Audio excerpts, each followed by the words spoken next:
Oremos.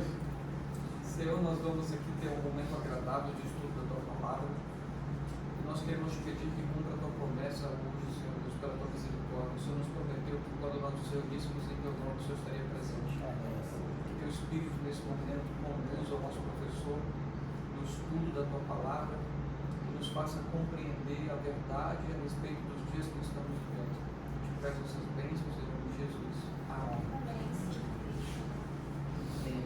Vou fazer uma piada. Essa do rabino foi legal. Mas ele é meu rabino, você é dois rabinos, o James e o Lucas Guerreiro. Muito bem, amigos. Olha só. A grande questão pra gente é o que o papado tem a ver com a profecia? E se é que a profecia fala de fato sobre ele, tá bom? O que os Estados Unidos têm a ver com a profecia? E será que realmente a Bíblia fala sobre ele e qual é o papel dele, tá bom? Então o que a gente vai fazer nesse primeiro momento aqui, ó? Pra gente colocar todos nós no mesmo nível, nós vamos fazer uma abordagem inicial de identificação desses dois poderes e depois a gente vai avançar para entender o que o momento atual pode nos revelar, o que a profecia fala sobre o momento atual. Bom, então o que a gente vai fazer agora? Vamos nos nivelar primeiro, tá bom? Então vamos para Apocalipse 13. Por favor, vamos lá. De 10 em 10 minutos eu vou pausar para não ficar muito grande. Tranquilo. Pausa e volta. Sei que manda. Apocalipse 13.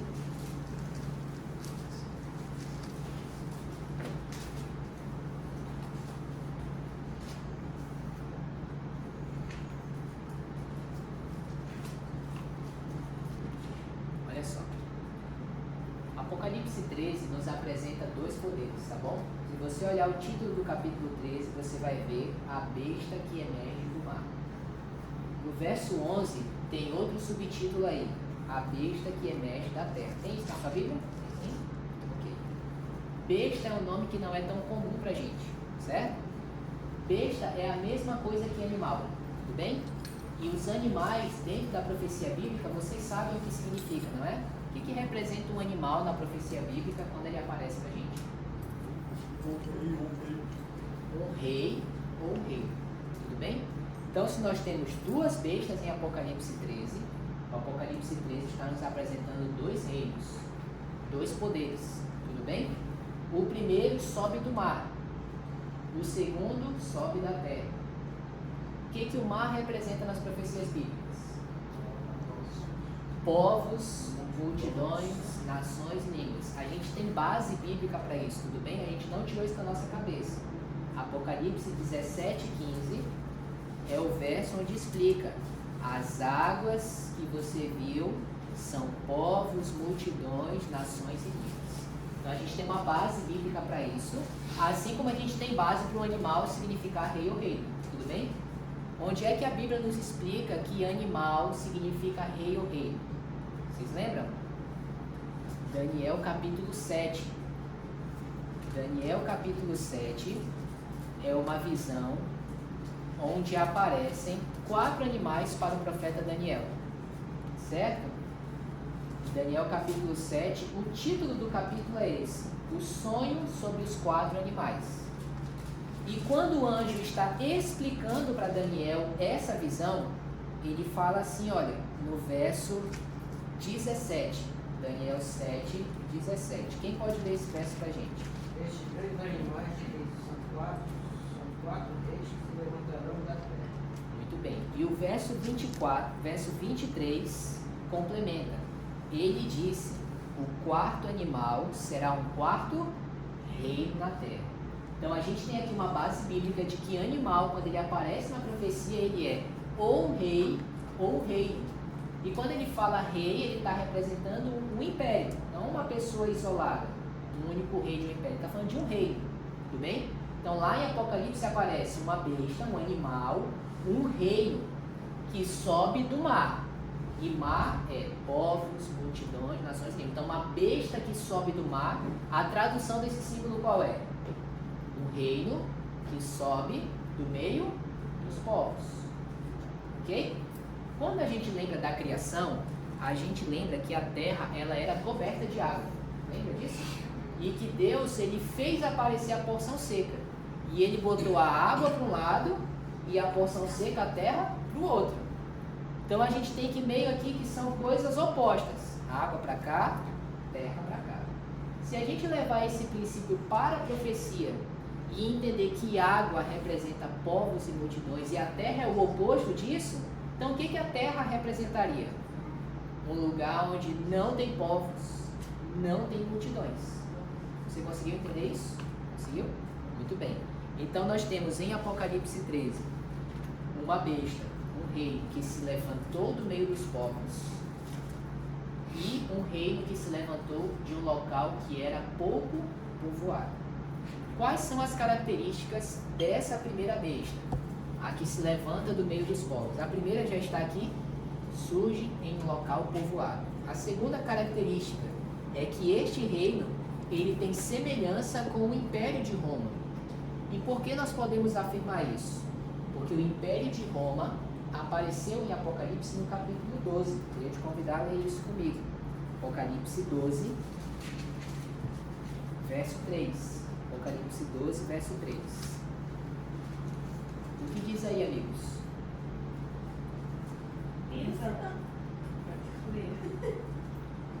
Viu-se também outro sinal no céu, e eis um dragão grande, vermelho, com 7 cabeças, 10 chifres, e nas cabeças 7 diademas. Muito bem. Então aqui aparece um dragão, e ele tem 7 cabeças e 10 chifres. Sabe, dragão é um animal, e animal é um reino, ok? Olha só que coisa interessante. O verso 4 do capítulo 12 diz que a cauda desse dragão, este reino, arrastava a terça parte das estrelas do céu, lançou para a terra. Não vou me deter em todos os detalhes, apenas do que é essencial para o nosso estudo. Diz assim, ó: o dragão se deteve em frente da mulher que estava para dar à luz, a fim de lhe devorar o filho quando nascesse. O que representa a mulher na profecia bíblica?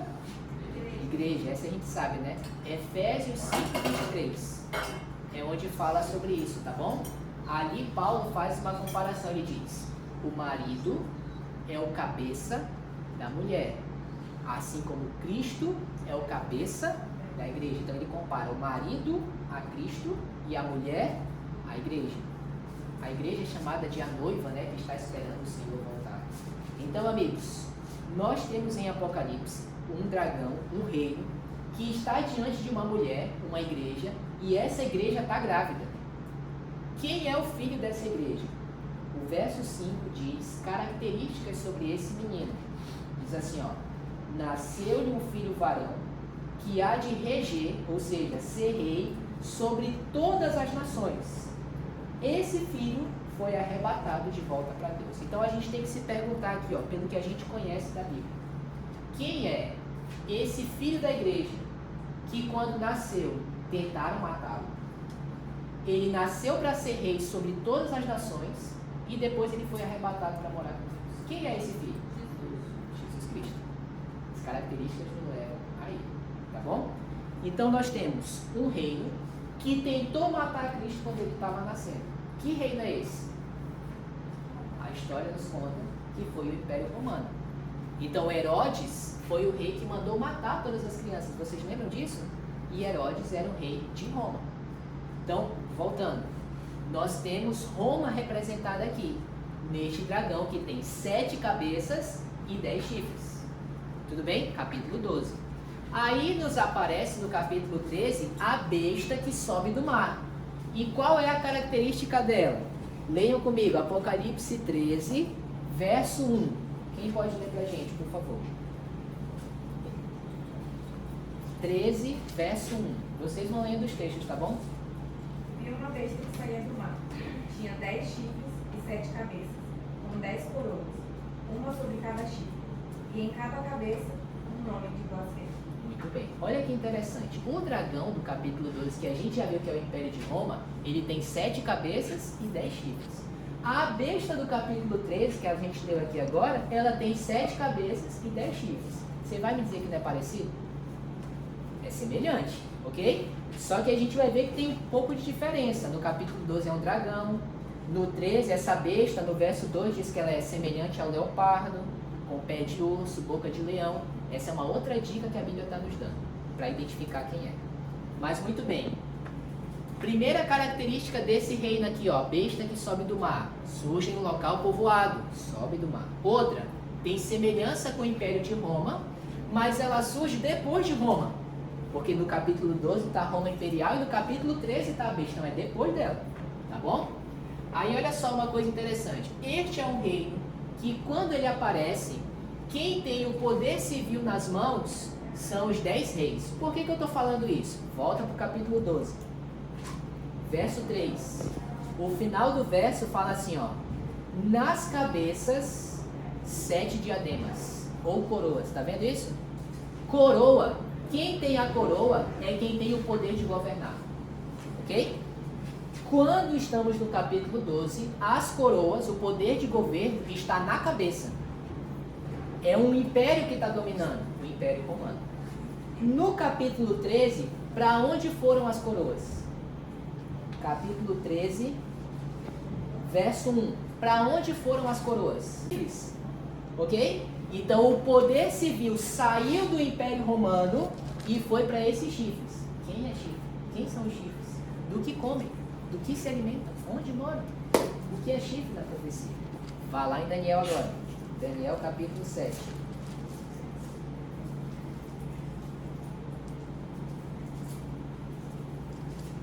Daniel capítulo 7, verso 24. Apenas a primeira frase desse verso é importante para a gente nesse momento. Daniel 7, 24. Você encontrou aí? 10 chifres correspondem a 10 reis. Muito bem, só até aí. Acharam que a gente já foi. Os 10 chifres significam 10 reis. Então, quando aparece chifre na profecia, Gisele, isso significa rei. Um chifre, um rei. 10 chifres, 10 reis. Lá em Apocalipse, a besta que subiu do mar, ela tem 10 chifres, ok? Então, enquanto ela existe, existe junto com ela 10 reis. E eles são eles que estão com o poder civil, porque eles estão com a coroa. Então, é um reino poderoso que existe, mas quando ele existe, ele não tem o poder civil. O poder civil está sobre outros 10 reis. Ok? Muito bem. Agora, olha só. Nós vimos aqui em Apocalipse 13 que essa besta que subiu do mar, ela tem semelhança. A gente não leu isso, na verdade. Vamos ler Apocalipse 13, verso 2 agora. Apocalipse 13, verso 2. 13, verso 2. Quem pode ler pra gente, por favor? A besta que vi era semelhante a leopardo, com pés como de urso e boca como de leão. E deu-lhe o dragão o seu poder, o seu trono e grande autoridade. Muito bem. Então essa besta aqui, pessoal, ela tem semelhança com leopardo, com urso e com leão. Se você já fez um estudo das profecias bíblicas, isso aqui deveria trazer uma informação para sua mente que você já viu. Se você nunca estudou isso, eu vou ajudar você a identificar isso agora. Vá lá para Daniel 7 de novo. Daniel 7. Daniel 7. Lembra, a besta de Apocalipse é semelhante a leopardo, urso e leão, certo? Daniel 7, o verso 4, ó, nessa visão aparecem 4 animais. Verso 4 diz assim, ó, o primeiro era como o que, amigos? Leão. Verso 5, continuei olhando, e eis o segundo animal, semelhante a um urso. Verso 7, 6. Depois disso, continuei olhando, e eis aqui outro animal, semelhante a um leopardo. Então, a besta que aparece lá, semelhante a leopardo, urso e leão, esses animais já apareceram aqui. Então, quando João escreveu o Apocalipse 13, ele falou, pega a dica, pecador. Isso aqui de Apocalipse 13 tem relação com Daniel 7. Tem relação, tá bom? Então, é mais uma dica que ele está dando aqui, ó. Agora volta para Apocalipse 13. Essas páginas vão ficar amarelas. até o final do estudo de hoje. Então, você tem Apocalipse 13, verso 6. Outra característica da besta agora, que sobe do mar. Abriu a boca em blasfêmias contra quem, amigos? Contra Deus. Então essa besta aqui, ó, ela fala coisas arrogantes e blasfemas contra Deus. Volta para Daniel 7 agora.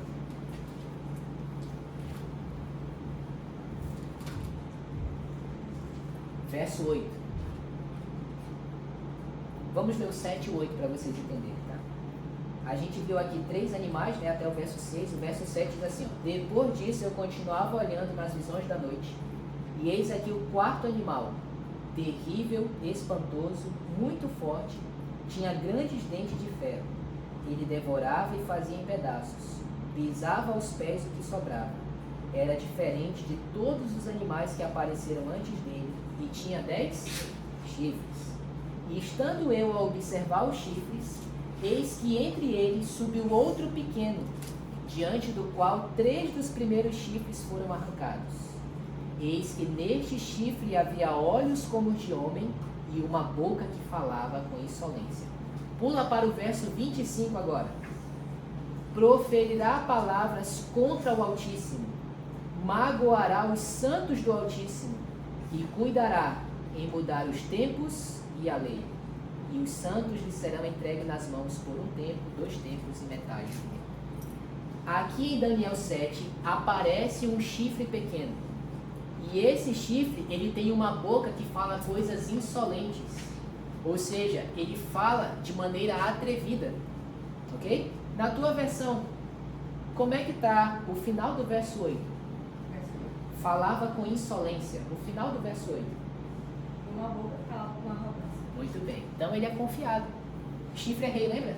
Então esse é um rei que ele se atreve a falar coisas que não deveria. E o verso 25 nos diz que ele fala coisas contra Deus. Proferirá palavras contra o Altíssimo. Olha como este rei aqui de Daniel 7 é semelhante à besta. Porque a besta, ela fala coisas arrogantes e ela fala blasfêmia. Não sei se você sabe, mas blasfêmia é algo que eu só posso fazer contra Deus. Você sabia disso? Eu não posso blasfemar contra o Wesley, contra outro ser humano. Não posso. Blasfêmia é só contra Deus. Essa besta blasfema contra Deus. Esse chifre que apareceu em Daniel 7, que é o rei, ele fala contra Deus. Então, quando João deu essa dica aqui, ó, que os animais, essa besta aparece com esses animais e fez a gente pensar em Daniel 7, era para que a gente entendesse que essa besta aqui, ó, de Apocalipse, é o mesmo poder que aqui em Daniel 7 está falando coisas insolentes contra o Altíssimo. Ele está falando, pega a ideia, pega a dica, eu estou falando do mesmo poder. Agora volta para Apocalipse 13. Volta para Apocalipse 13. Olha que legal, gente, estudar a Bíblia, né? Vamos lá. Apocalipse 13, verso 5. Jeff, leia para. Não foi permitido a besta falar grande blasfêmia. Ele foi dado autoridade para fazer o que quisesse durante 42 meses. Muito bem, amigos. Aqui aparece o período de atuação deste reino. 42 meses. Vamos fazer as contas e descobrir quanto tempo é isso? Pegue seu celular agora, abra sua calculadora. Você sabe que na profecia, cada um dia profético representa quanto tempo?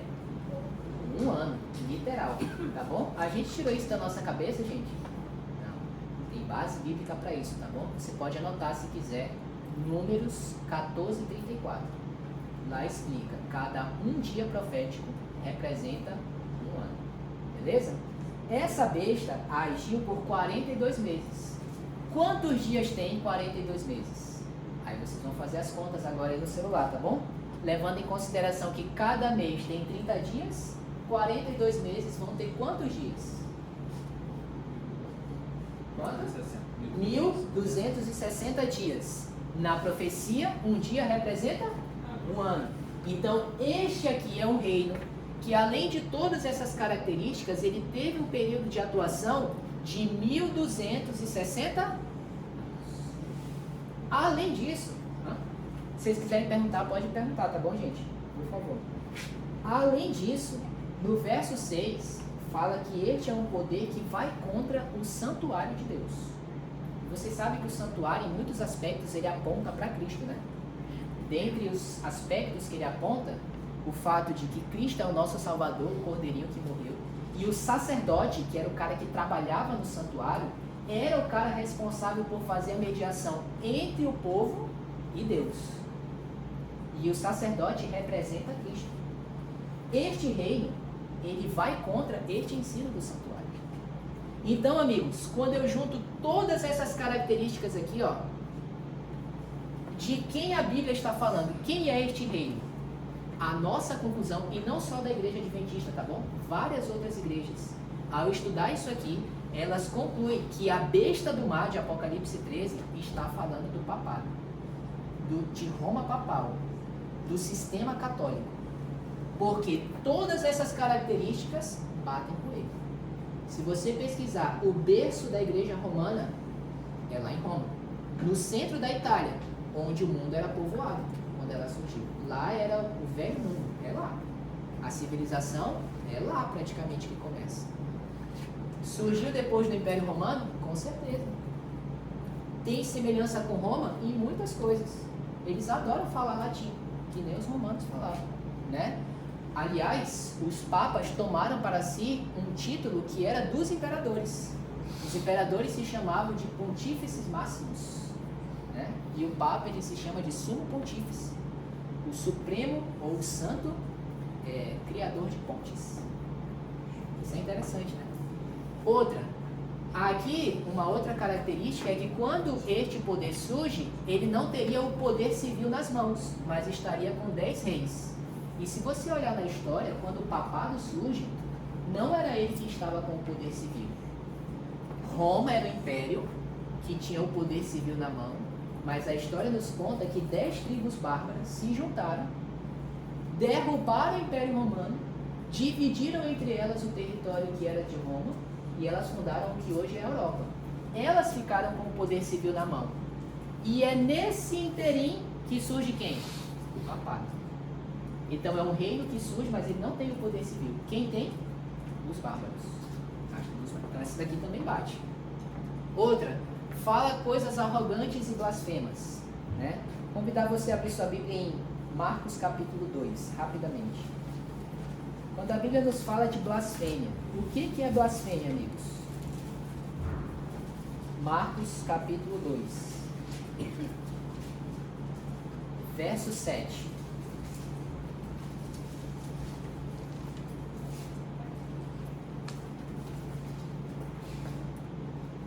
Marcos 2, verso 7. Quem pode ler pra gente? Como ele se atreve a falar assim? Isto é blasfêmia. Quem pode perdoar pecados, a não ser um, que é Deus? Muito bem. E Jesus está perdoando os pecados de um paralítico, né? Os judeus, que eram bons crentes, assim, no sentido de conhecer a doutrina, eles falaram, cara, isso está errado. Porque para eles Jesus só era um homem, né? Eles falaram assim, cara, isso está errado. Só Deus pode perdoar pecado. Quando um homem tenta perdoar o pecado do outro, ele está cometendo blasfêmia. E é verdade.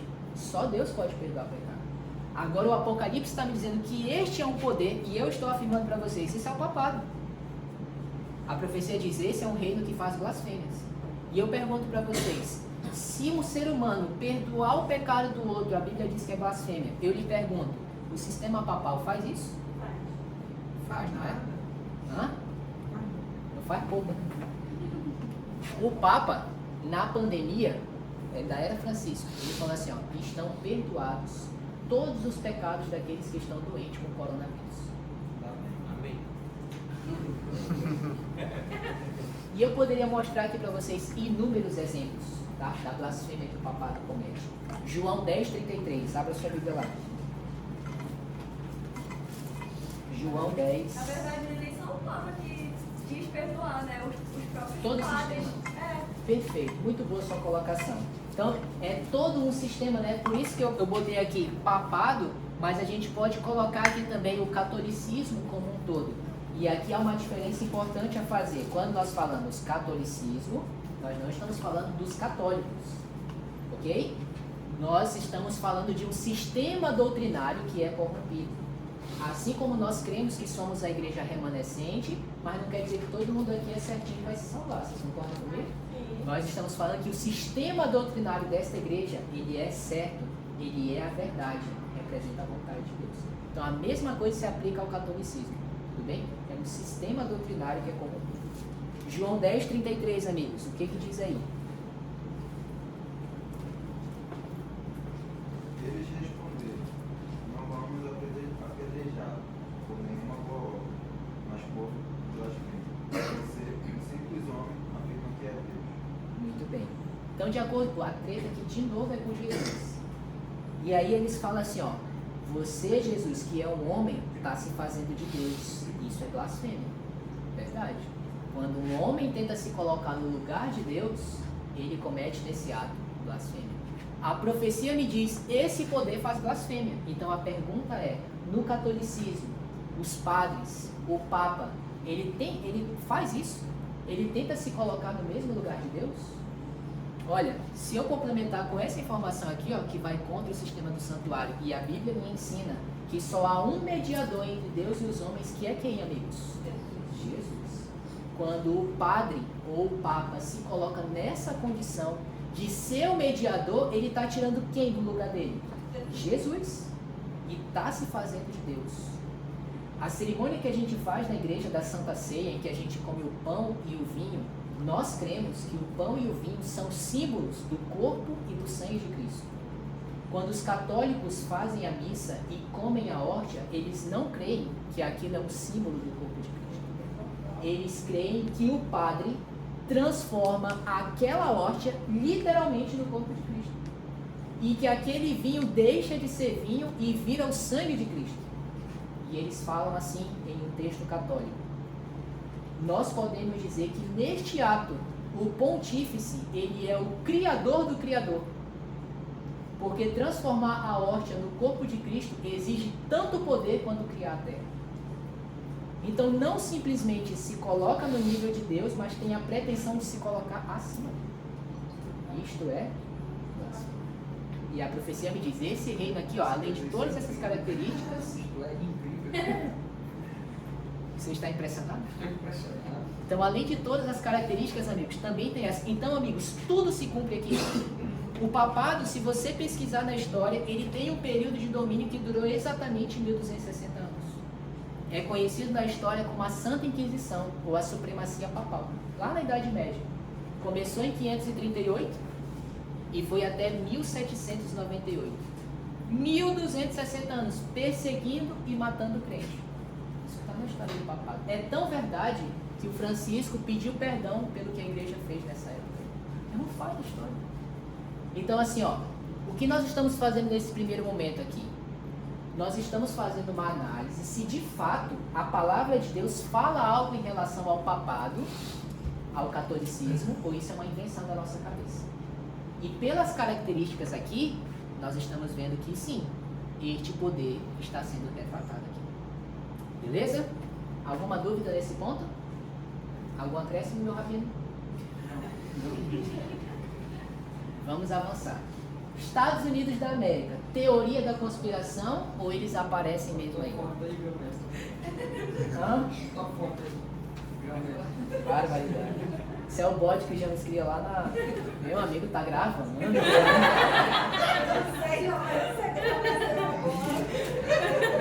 E depois de ter o nome lá em cima, remoção. Vamos lá. Vou até pausar aqui. Esse 11, tá bom? Será que os Estados Unidos aparecem aí mesmo ou é vozes da nossa cabeça? Coisa da Ellen White, implicância nossa. Será? Vamos ver?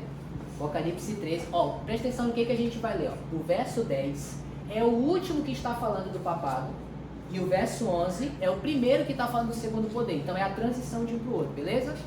Leia aí, verso 10 e 11, por favor. Se alguém tiver de ir para o cativeiro irá. Se alguém tiver de ser morto pela espada morto será. Aqui está a perseverança e a fidelidade dos santos. Vi ainda outra besta emergir da terra. Tinha 2 chifres, parecendo cordeiro, mas falava como dragão. Very good. Muito bem, amigos. Então, olha só que coisa interessante. quando ele está terminando de falar do papado, ele está vendo o papado indo para o cativeiro. Ele fala assim, você levou muitos para o cativeiro, agora você vai para o cativeiro. Você matou muitos pela espada, agora você vai ser morto pela espada. E a espada aqui, ele não está se referindo ao objeto literal, tá bom? Você pode anotar esse texto também, Romanos capítulo 13, do 1 ao 4. Lá Paulo fala assim, ó, os magistrados, quem cuida da lei, do governo civil, cara, se tu fizer tudo certinho, não tem medo deles não, eles vão cuidar de ti. Mas se tu fizer besteira, presta atenção, porque eles vão trazer a espada.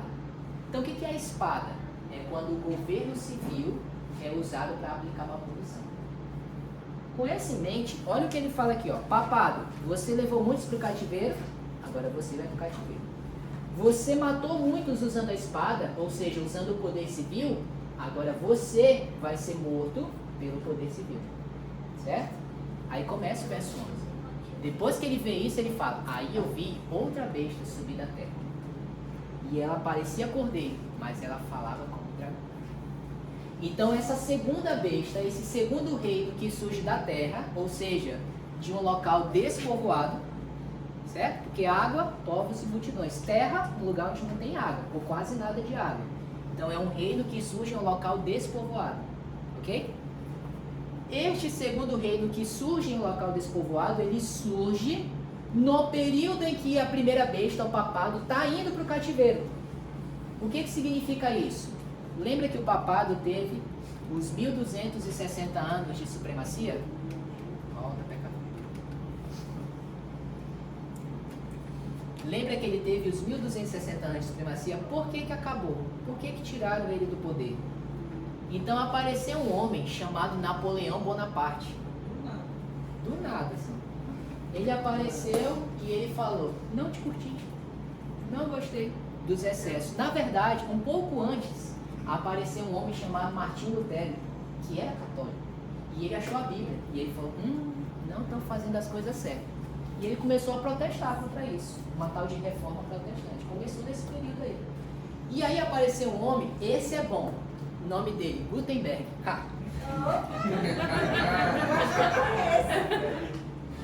Alemão, inventou a prensa. E aí os livros que eram tudo manuscrito, eles passaram a ser impressos. Aí Lutero descobre a Bíblia. Gutenberg inventa a prensa. Os dois se juntam, começam a imprimir Bíblia e entregar para o povo. E as pessoas começaram a ver que o catolicismo estava fazendo tudo errado. E a igreja começou a cair em descrédito. E a coisa foi piorando. Aí apareceu Napoleão. E o Napoleão tinha poder. Lembra que a igreja não tinha poder civil, né? Quem dava para ela era quem tinha exército que virava católico. Aí fazia as cruzadas, que eram as guerras da igreja. O Napoleão não gostou da igreja. E ele falou assim, tá preso. Aí ele mandou o general dele, o Berthier, lá, e ele prendeu o Papa. Isso aconteceu em 1798, certinho quando estava terminando esse período aqui, ó. O Papa foi preso. E quando ele foi preso, o pessoal achou que o catolicismo ia acabar. A prisão do Papa é o do que o João está falando aqui, ó. Você levou muitos para o cativeiro, agora tu vai ser preso. Você usou o poder civil, a espada, para perseguir muitos, agora tu vai ser preso pelo poder civil. E foi o que Napoleão fez. Ele, como poder civil, foi lá e prendeu o Papa. Quando o Papa é preso, 1798, o que o profeta vê surgir em um local despovoado? Um outro reino. Aí ele fala assim, ó, parece um cordeiro. O cordeiro é símbolo de quem na Bíblia? De Cristo, né? Então é um reino que surge com a aparência de crente, aparência cristã. E ele diz assim, ó, parece um cordeiro e tem 2 chifres. O cordeiro, quando ele tem 2 chifres, indica que ele não é mais um filhotinho, ele já é um jovem.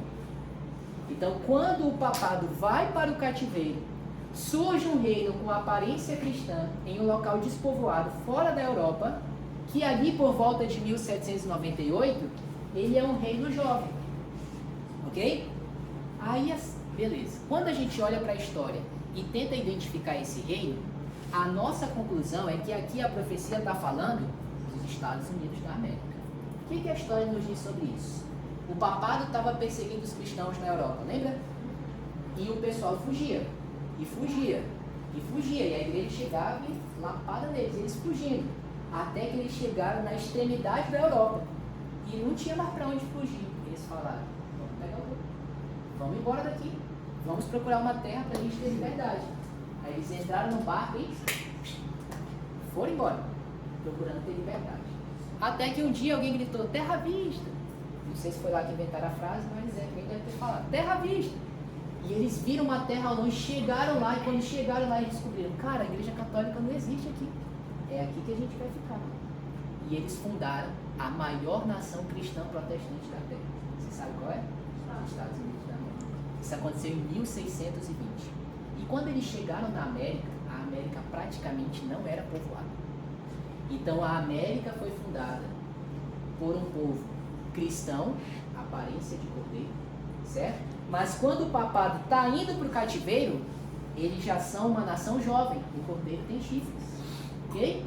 Então o papado é preso em 1798, ok? Aqui.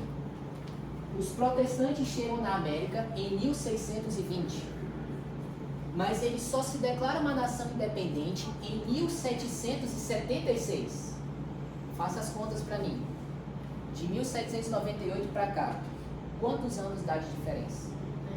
Aqui é 1776, aqui é 1798.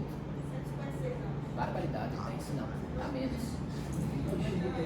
Diminui. 1798 menos 1776. 22 anos. Você diria que alguém com 22 anos é jovem ou não? Tem uns aí que já tá meio. Fale por si, fale por si. Ascendência judaica. Então, quando o papado está indo para o cativeiro, outro corte vai ter que. Quando o papado está indo para o cativeiro, os Estados Unidos têm quantos anos que ele existe como nação? 22 anos. Aqui foi a independência dele. Aqui ele tem 22 anos que ele existe como nação. Exatamente como a profecia falou. E com a aparência de cordeiro, sem dúvida, a maior nação protestante do mundo, a nação cristã. Então, sem dúvida. E várias outras coisas que aparecem aqui na descrição, que a gente não vai poder abordar por causa do tempo, nos fazem concluir que essa besta que sobe da terra é uma referência aos Estados Unidos. Só que quando nós começamos a pregar isso aqui lá no fundamento do Adventismo, a gente foi chamado de doido. Cara, não faz sentido. Por quê, amigos? Olha o que a profecia fala aqui, ó. Apocalipse 13, verso 12. Apocalipse 13, verso 12. Quem pode ler pra gente, por favor? Exerce toda a autoridade da primeira vista na sua presença. Faz com que a terra e seus habitantes adorem a primeira vista, cuja ferida mortal foi curada. Muito bem. Olha só o que está falando aqui, ó. Ele está dizendo que este poder que a gente diz que é os Estados Unidos, eles iriam exercer a autoridade da primeira besta, que é o papado. O que é a autoridade do papado? Como é que o papado teve autoridade? Ele, como igreja, usava os exércitos, o poder civil, para perseguir quem não era católico, que eram os hereges, certo? Então essa é a autoridade do papado. Hoje o papado tem essa autoridade? Não. A única guarda que ele tem é a guarda suíça lá, que é só de enfeite. Que dali não dá. Perde até para o exército do Brasil. Entendeu? Não tem exército, não tem domínio sobre o poder civil. Certo? Mas ele já teve no passado, até o Napoleão prender ele. O que a profecia está dizendo é que essa segunda besta, que a gente diz que é os Estados Unidos, vai ter a mesma autoridade que ele teve. Ou seja, os cristãos dos Estados Unidos vão usar o poder civil para perseguir quem não se submete a eles. Você entende isso? Hoje, eu falo isso aqui para vocês e você pensa assim, cara, isso aí não é difícil de acontecer não. Só que o louco disso é que a gente prega isso desde a origem do movimento adventista, onde isso aqui era inimaginável. Eu não sei se você sabe, mas na Constituição dos Estados Unidos tem uma emenda chamada Emenda Johnson, em que ela foi feita para que, por lei, fosse separado a igreja do Estado. Isso torna impossível isso aqui que a gente prega acontecer. Só que o que tem acontecido ao longo dos anos? E de pouquinho, amigos, os cristãos estão se envolvendo em quê? Na política, partido, tal. O Trump aí, quem elegeu ele? Os crentes. Entendeu? E quando o Trump foi presidente a primeira vez, ele fez um decreto para revogar essa emenda. Só que como lá é uma democracia e foi para o Senado para ser votado, não passou. Eu não sei se agora ele vai tentar junto. Mas o que a profecia está me falando é, nos Estados Unidos vai acontecer a mesma coisa. O louco é porque ele diz em seguida, ele vai fazer com que a terra e os seus habitantes adorem o papado. Isso é mais louco ainda. Porque os protestantes que chegaram nos Estados Unidos e fundaram a América, uma das frases que eles empunharam foi o seguinte: nesse país vai ser um país sem rei e uma igreja sem papa. Porque na Europa eles vieram de monarquias. Eles falaram, aqui não, pai, aqui é democracia. E aqui não tem esse negócio de religião suprema, não. Liberdade. Aqui nós somos protestantes. Um país sem rei, uma igreja sem papa. Aí vem os adventistas da teoria da conspiração e falam assim, não, os Estados Unidos aí, ó, vão fazer o mundo todo adorar o papado. Chamavam a gente de louco. Agora isso está acontecendo aos poucos. Cada vez mais eles vão se juntando. A primeira vez que se reuniu um papa e o presidente americano não faz muito tempo. O James já era vivo. Já sim. 1989, vai dizer que não era vivo. Era. Em 1989, pela primeira vez na história, se reuniu um papa e um presidente americano. João Paulo II, já era vivo quando ele nasceu também, né? João Paulo II e Ronald Reagan se juntaram e eles trabalharam junto e derrubaram a União Soviética. E essa reunião foi tão impactante para o mundo que a revista Time veio e botou assim de capa, a Santa Aliança. Cara, chega os adventistas se arrepiaram e falaram, falei. Mas ali foi só o começo, amigos. Isso aí vem aumentando ao longo da história. Pela primeira vez na história, em 2015, um Papa discursou no Senado dos Estados Unidos da América. Quem foi ele? O Papa Francisco. E agora, pela primeira vez na história, nós temos um Papa americano. O que isso quer dizer? A gente ainda não sabe. Nós temos que olhar os eventos que a profecia nos apresenta e fazer este processo. Eu olho aqui e vejo o que está acontecendo. Eu não olho lá e tento encaixar lá aqui. Entendem Esse isso? é um processo muito interessante, porque a gente, é o que nós chamamos de interpretação historicista. A gente olha a história e olha para a Bíblia. Isso que o Guto falou é que muitas pessoas acabam se equivocando. Querem fazer com que o evento que está acontecendo se encaixe na Bíblia de qualquer jeito.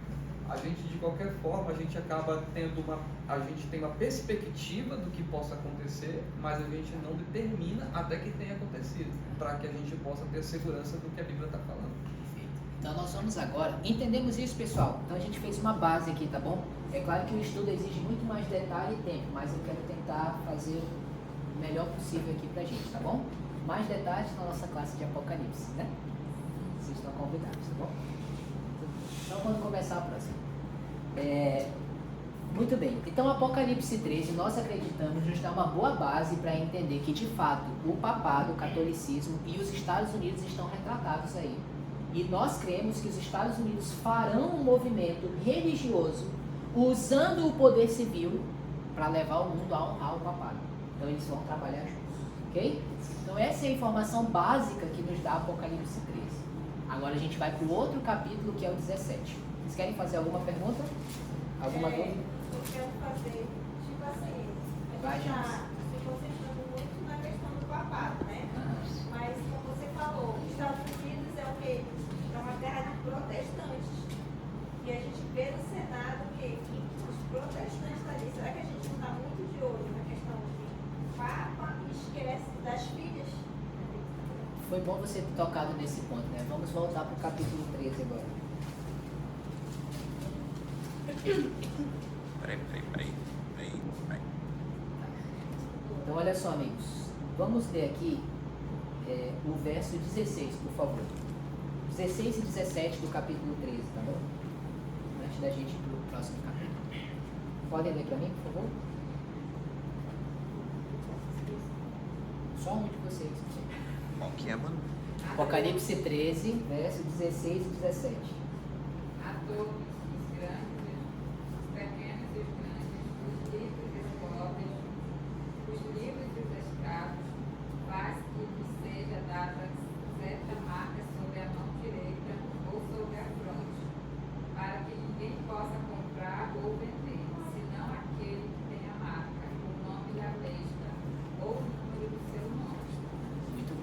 aqui é um ponto importante, viu, Francisca? Obrigado por ter falado, para a gente mencionar aqui. A segunda besta da Terra, que nós estamos dizendo que é os Estados Unidos, só espera para ver, você vai ver que é verdade. Essa segunda besta aqui, ó, é ela que impõe para o mundo a marca da besta, ok? Para a gente entender a marca da besta, nós precisamos primeiro compreender o que é o selo de Deus, que a marca da besta é o oposto, ok? Então a Bíblia, ela trabalha muito com esses opostos. Você tem Jerusalém, a cidade de Deus, e você tem Babilônia. Você tem no capítulo 12 uma mulher pura, e no capítulo 17 nós vamos já ver uma mulher prostituta. Nós temos o selo de Deus e temos a marca da besta. Então nesses opostos, sempre é algo que parece, mas é diferente. Eu achava que era totalmente outra coisa, porque os padres, os papas, eles geralmente, quando vão fazer o sinal da cruz, eles fazem com a mão direita, e às vezes eles também fazem o símbolo na tua testa, quando vai batizar, alguma coisa assim. Então, quando eu tava lendo isso aqui, eu fiquei, que é isso? Muito bem, então vamos entender isso. Então a gente faz assim pra gente compreender, tá bom? E vamos entender algo também sobre o contexto da época que ajuda a gente a compreender isso aqui. Quando a Bíblia fala de selo, por que ela usa essa figura de linguagem? Então, na época dos tempos bíblicos, quando um governante ia mandar um documento, ele fechava o documento, botava a cera lá e ele, selo dele. Então, aquilo ali com o selo, cara, não era qualquer coisa, era o selo do rei, entendeu? Esse documento é um documento real. Então, aquele selo, ele dava identidade ao documento, ele dava honra àquele documento. Então, a Bíblia diz, Deus tem o seu selo. E ela explica o que é o selo, né? Isaías 8,16 diz assim, ó, sela a lei dos meus discípulos. Ezequiel 20, verso 12 e 20, lá fala, santifica o sábado. Isso é um sinal, que é similar, né? É um sinal entre mim e vocês. Entende? Então, a Bíblia me ensina que o selo de Deus, o que identifica seus filhos, nos torna seus filhos, isso está relacionado à sua lei, especialmente ao sábado. Então a marca da besta é o oposto disso. Agora, por que da besta é chamado marca e não selo da besta? Pararam para pensar nisso já? Por que a besta tem marca e Deus tem selo? Então, nos tempos bíblicos, marca era colocada sobre escravo. Também era usado para identificar, mas você concorda comigo que marcar um escravo não é algo tão honroso assim? Né? Marcar um escravo significa, cara, tu não manda em ti, sou eu que sou teu dono. Tu perdeu tua liberdade, tu não tem identidade, agora tu é meu escravo. Então a besta, ela tem uma marca, que não é tão honroso quanto o selo de Deus. E assim como o selo de Deus é a sua lei, especialmente o sábado, a marca da besta, e a besta é o papado, é um símbolo de autoridade dela, que identifica a autoridade dela. Certo? Então, o que é o símbolo de autoridade? Cara, o selo de Deus é a sua lei e é o sábado. A marca da besta, que é o papado, então é a sua lei e é o dia que ela botou no lugar do sábado, que é o domingo. Vocês concordam comigo? Então, nesse ato, ela está tomando a arrogância de falar assim, Deus é um legislador, mas eu também sou. Eu mudo a lei de Deus e você escolhe a quem tu vai servir. Ah, tu não quer me servir não? Então tu não vai poder comprar nem vender. E aí, a Gisele com fome querendo bolacha. Entendeu? Não vai poder comprar. Ah, tu não tá resistindo? Então eu te mato. Faz um decreto de morte. Você entende? A questão é submissão à autoridade. E a forma de ela confrontar a autoridade de Deus é fazendo ao contrário aquilo que Deus coloca como sua identidade. Então, se é o sábado, ela põe o domingo. Então, isso é a marca. E por que de Deus é na testa e da besta é na testa ou na mão? A testa tem a ver com a nossa consciência, a nossa decisão. E Deus respeita. Cara, ele só vai botar o selo dele em você se você quiser, se você aceitar. Aí, filho, pega o selo. Por que da besta é na testa ou na mão? Porque o diabo ele é mal educado. E ele fala assim, cara, eu quero que tu me obedece, vai, vamos. Te dou todos os reinos do mundo e a glória deles, se tu me adorar. Tem gente que quer e vende a alma pro diabo. E ele recebe a marca na testa. Agora, o que é na mão? A mão é o símbolo das nossas ações, do nosso trabalho. Então, quem recebe a marca na mão? é aquela pessoa que sabe que está errado, mas ela não tem fé suficiente para acreditar que Deus é sustentável. E ela quer comer. Então o que ela faz? Ela cede. Então as ações dela colocam ela desse lado aqui. E nesse ato ela recebe a marca na mão.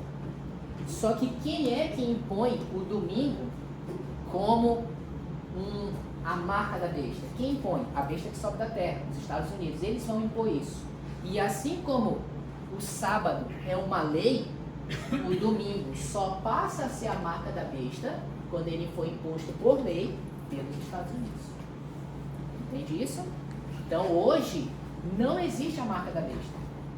Ela só passa a existir quando os Estados Unidos fizerem uma lei obrigando o mundo a guardar o domingo. No caso, eles começam na sua nação e isso se espalha para o mundo. Entende? Então os Estados Unidos levarão o mundo a essa condição. E isso já não é tão difícil de imaginar, porque lá eles já guardam o domingo. Sendo católico ou protestante, eles guardam o domingo. Nós somos os perturbadores de Israel. Que fala, é o sábado, é o sábado. Se tu guardar o sábado, tu vai queimar, tu vai morrer. Entende? Esse é o nosso padrão. Beleza? Vamos para o capítulo 17.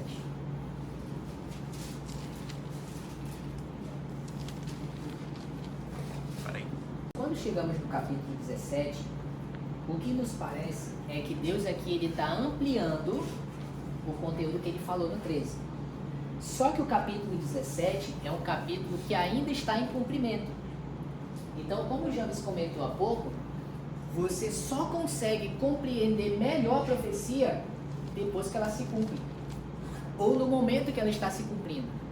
Então, como este capítulo ainda tem partes para se cumprir, o que nós temos hoje são algumas possibilidades do que esta profecia está falando.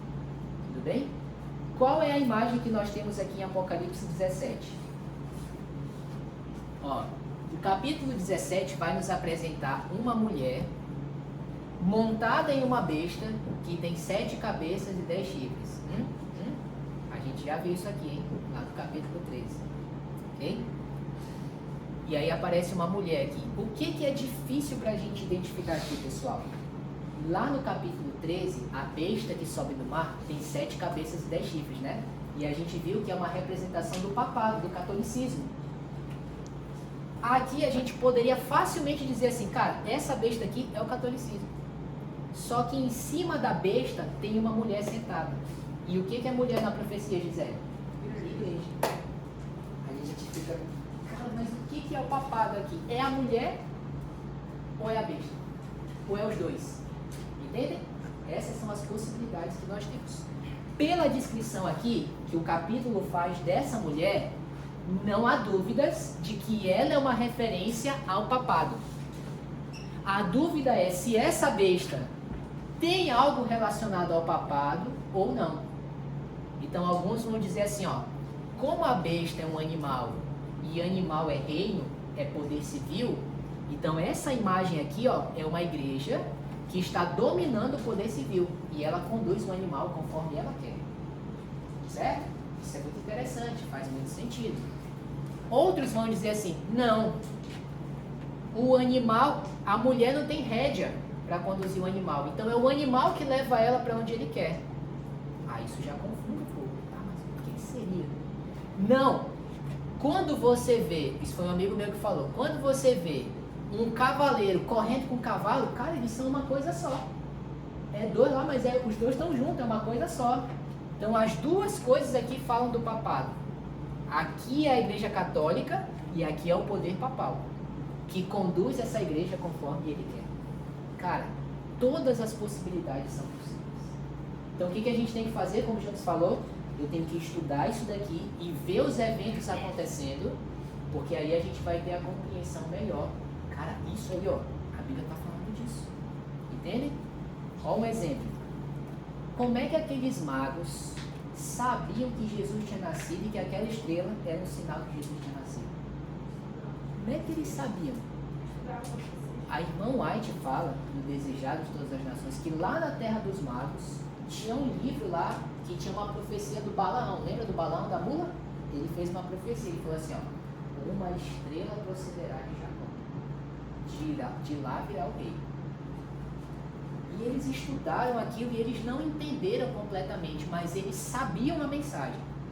A irmã White fala assim, ó, quando a estrela apareceu no céu naquela noite, o Espírito Santo veio e derramou sobre ele a luz que eles precisavam.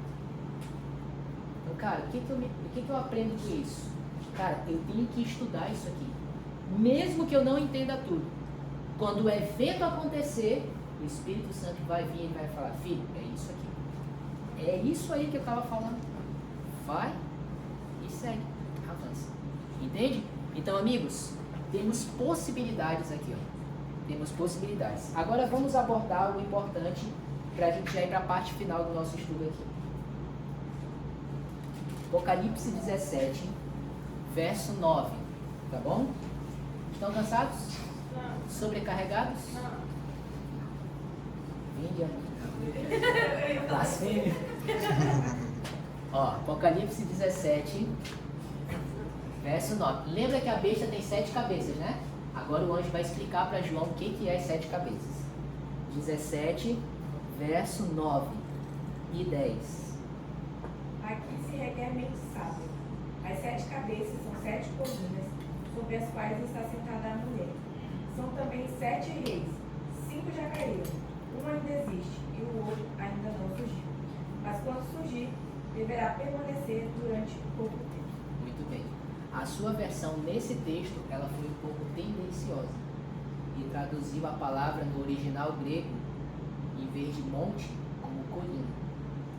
Porque existe uma teoria muito forte para a interpretação desse texto, de que as 7 cabeças dessa besta, que a tradução é monte, é uma referência às 7 colinas de Roma.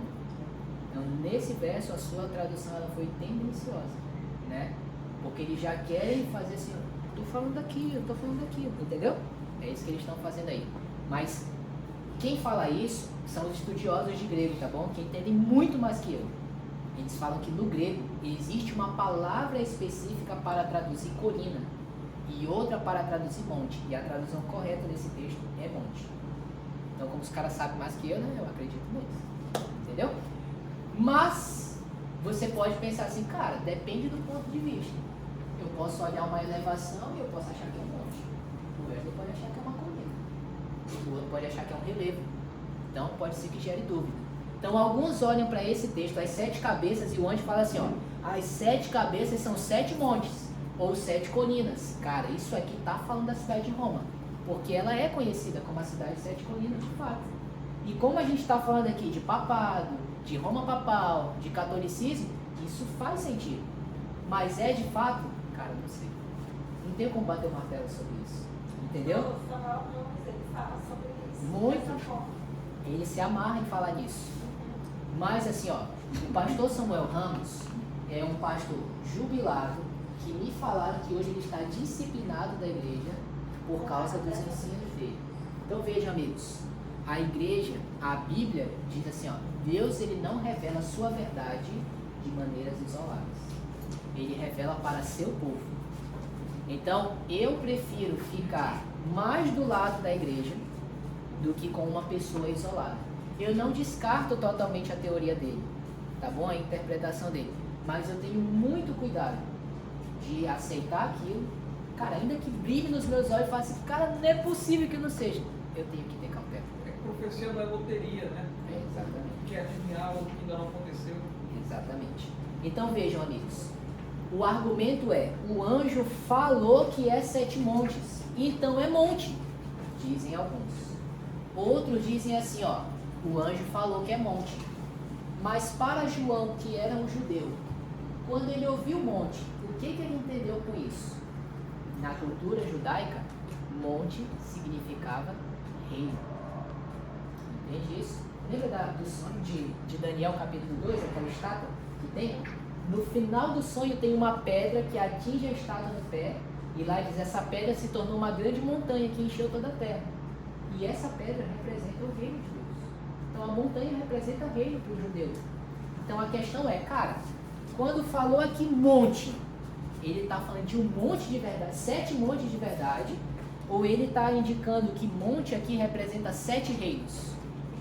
E depois ele fala assim, ó, são também 7 reis. Lembra que animal, na profecia, ele representa rei ou reino. Aqui a gente tem cabeça, que representa monte, reino ou rei. É uma possibilidade também. Aí ele fala assim, ó, desses 7, 5 caíram.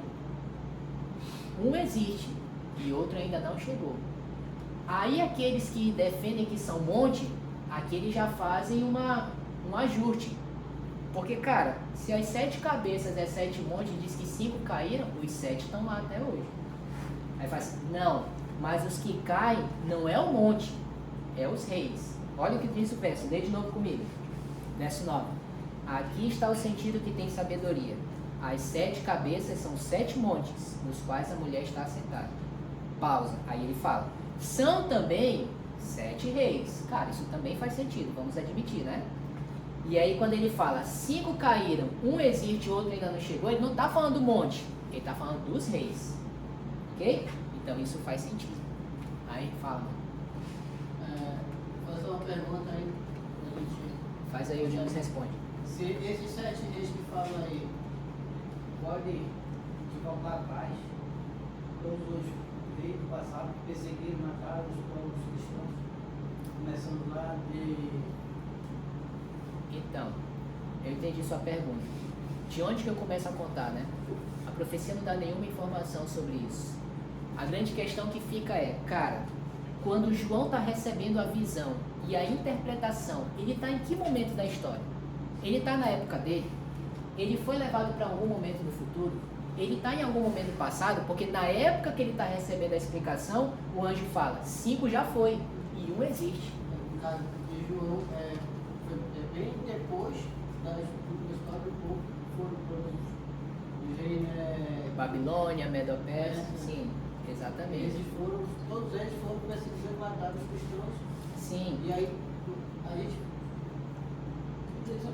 Coça a cabeça. Eu te entendo, mano, eu te entendo. Por que tu acha que tá caindo aqui, ó? Tentar entender essa parte, porque assim, já, a gente faz a conta e volta, bate, mas a gente fica numa... Sim. Aí a gente volta pra esse... Então, Apocalipse 13, que a gente já viu, tem muitas informações que estão no passado. Então eu olho para a história e é fácil eu identificar o que é cada coisa. Isso aqui, amigo, tá do presente pro futuro. Então, tipo assim, eu tenho possibilidades. E todas fazem sentido até que se cumpra. Você vai pesquisar no Espírito de Profecia, irmão White não fala nada sobre essa besta aqui. Nada, mano. Então, tipo assim, não há luz. Deus não quis revelar.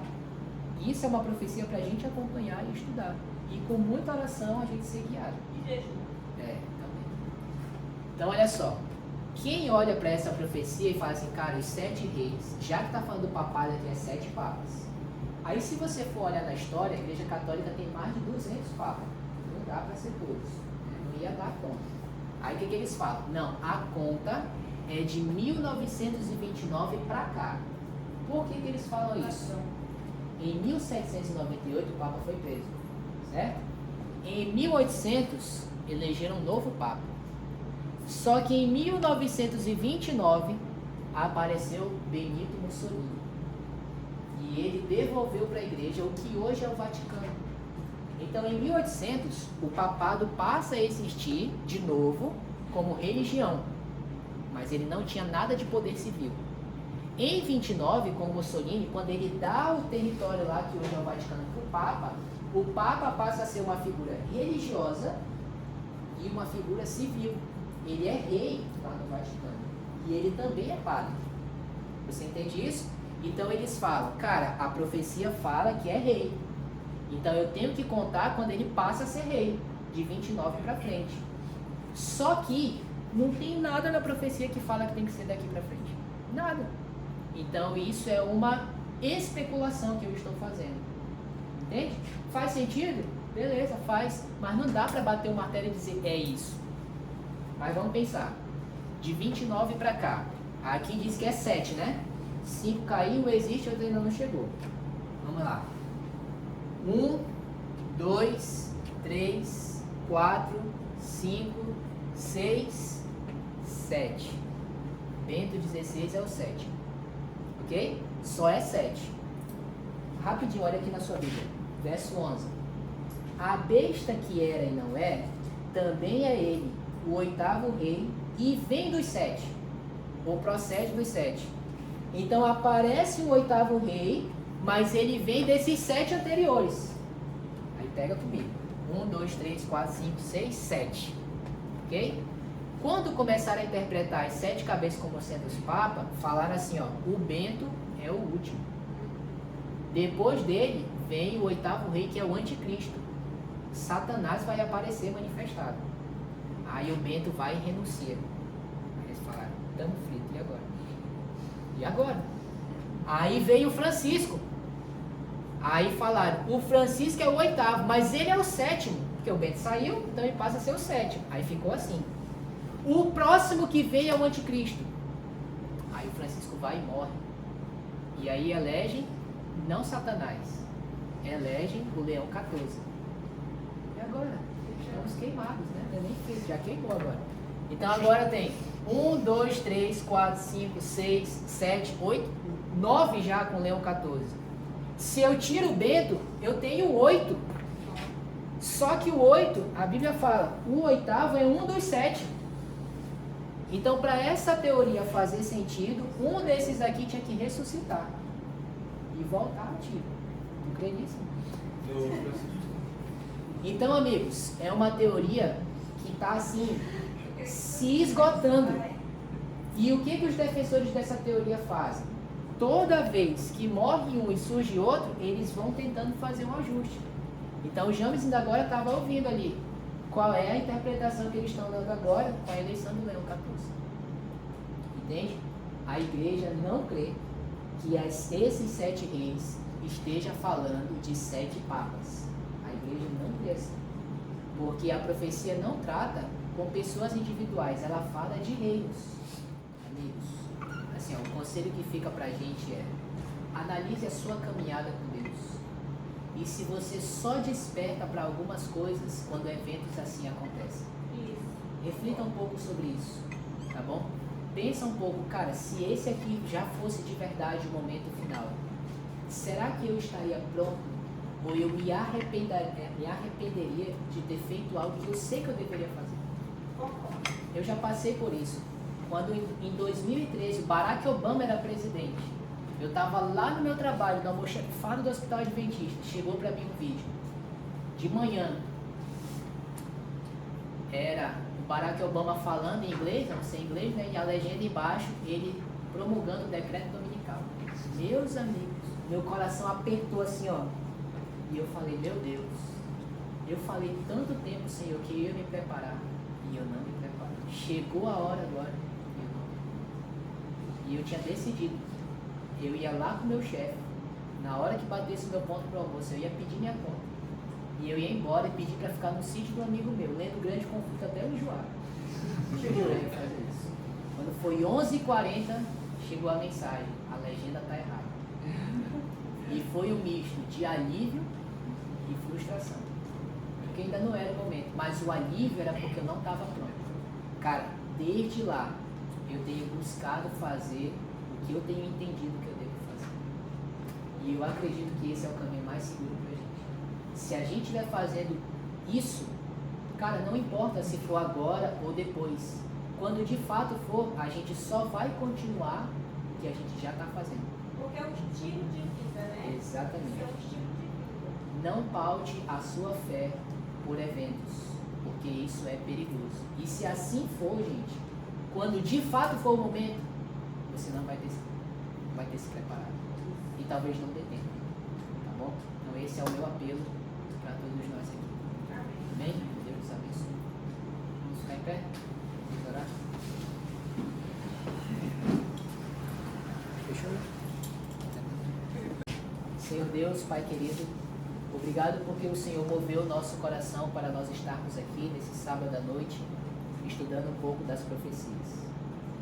Deus amado, o Senhor conhece a nossa fé, nosso coração, nossa caminhada, os nossos gigantes.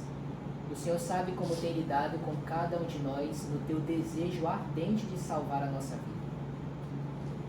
O Senhor tem permitido que esses eventos aconteçam e nos despertem para que nós possamos fazer as reformas necessárias na nossa vida. Amém, Senhor. Deus amado, que teu Espírito Santo continue nos impressionando e que nós possamos ceder ao teu convite de irmos para mais próximos de ti, de tomarmos as decisões que nós precisamos, buscar maior comunhão contigo, conhecimento da tua palavra, aprofundar a nossa fé, conhecer de fato, Senhor, aquilo que nós cremos e esperamos. Para que, como diz a tua palavra, não sejamos como meninos levados por qualquer vento de doutrina, mas que nós possamos aqui ser um grupo de pessoas que está pronto para receber alimento sólido, um grupo de pessoas para quem o Senhor pode mandar mais luz, porque nós estamos caminhando em direção a luz. Eu almejo isso, Senhor, que o Senhor reavive e reforme a nossa vida, é o que nós lhe pedimos, em nome de Jesus. Amém.